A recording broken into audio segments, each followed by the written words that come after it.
Here we go again. To be or not to be, that is the question.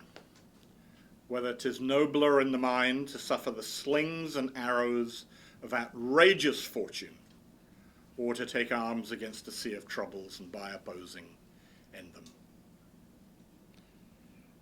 It's a beautiful language. It's your language, sort of.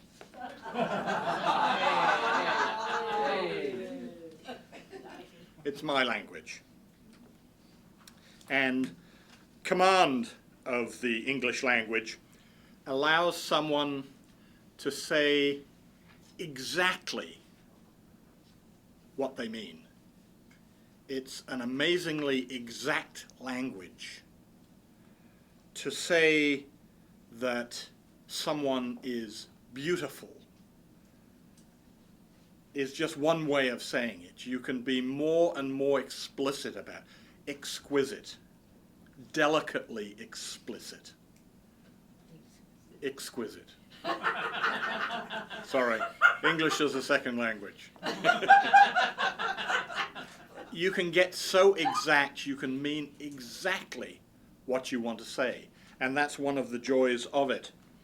The tools of the trade of a speaker and a writer is his familiarity and understanding of the words, obviously, and the skill in using the various figures of speech and turns of phrase inherent in the language.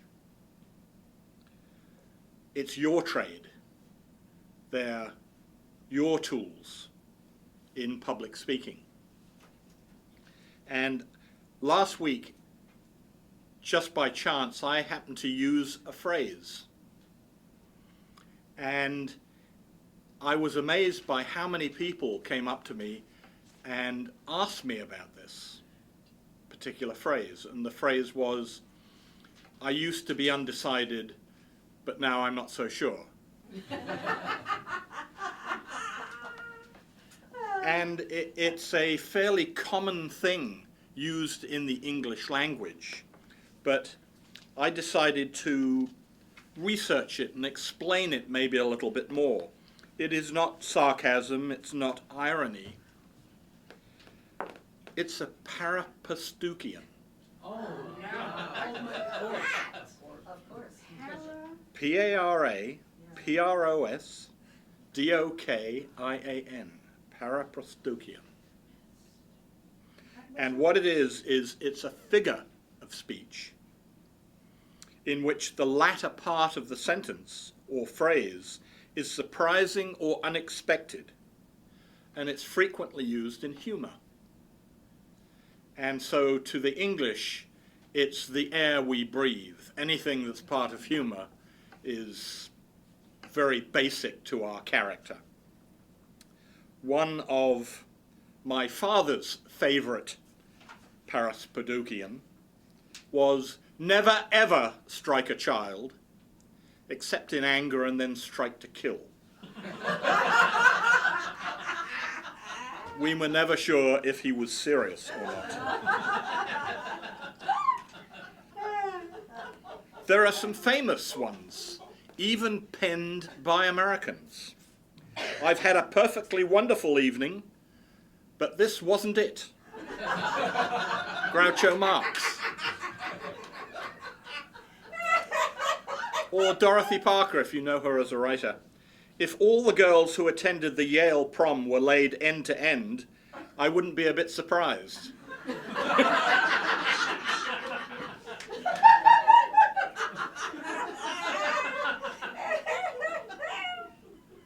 And the use of this turn of phrase, this figure of speech, is so uplifting.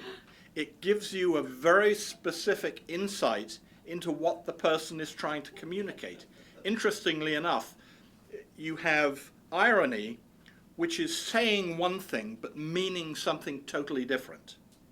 And paraprosdokians, it's difficult to say, isn't it? They are somewhat ironic. Somewhat ironic. They can be nice, though. They can be kind to a person. They don't have to be cutting, as sarcasm is. Richard Stewart isn't the nicest guy in the world, but he's one of them. Yeah. Always liked you, Mick.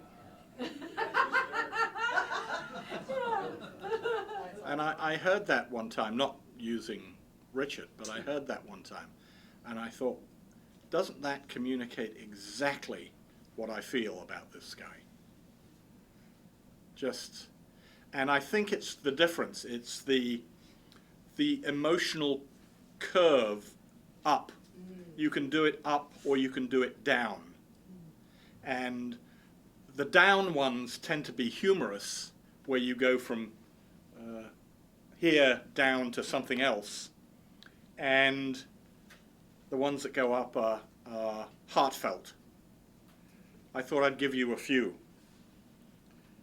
The last thing I want to do is hurt you, but it's still on my list.